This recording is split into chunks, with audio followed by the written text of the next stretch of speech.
കല്ലിപ്പാടത്ത് സ്ത്രീയുടെ മാല കവർന്ന കേസിൽ യുവാവിനെ പോലീസ് അറസ്റ്റ് ചെയ്തു. ആലപ്പുഴ കൃഷ്ണപുരം അഞ്ജന ജംഗ്ഷനിൽ കലീക്കത്തറ വടക്കേതിൽ സജിത് കുമാർ എസ് പിള്ളയാണ് അറസ്റ്റിലായത്.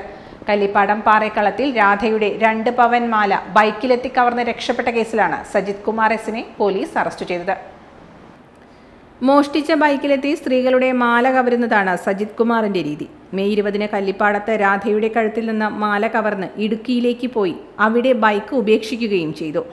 രാധയുമായി സൗഹൃദം സ്ഥാപിക്കാൻ ശ്രമിച്ച് ബൈക്കുമായി മുന്നോട്ട് പോയി തിരിച്ചെത്തിയാണ് മാല പൊട്ടിച്ചത്. പിന്നീട് തിരുവനന്തപുരം ആറ്റിങ്ങൽ, തൃശൂർ പേരാമംഗലം എന്നിവിടങ്ങളിൽ നിന്നും സ്ത്രീകളുടെ കഴുത്തിൽ നിന്നും മാല കവർന്നു.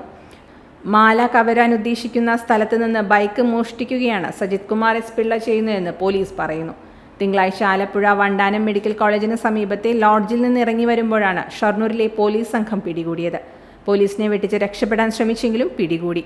സുൽത്താൻ ബത്തേരിയിലും ഇയാൾക്കെതിരെ കവർച്ചയ്ക്ക് കേസുണ്ട്. ആലപ്പുഴ, കോയമ്പത്തൂർ, തമ്പാനൂർ സ്റ്റേഷനുകളിൽ ബൈക്ക് കവർന്ന സംഭവത്തിനും കേസുണ്ടെന്ന് പോലീസ് പറയുന്നു.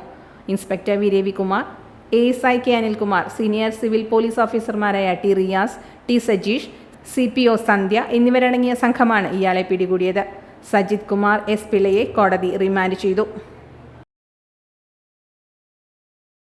ഡോട്ട് വ്യൂ ന്യൂസ്, കാഴ്ചകളാണ് ലോകം, കണ്ടു തുടങ്ങുക.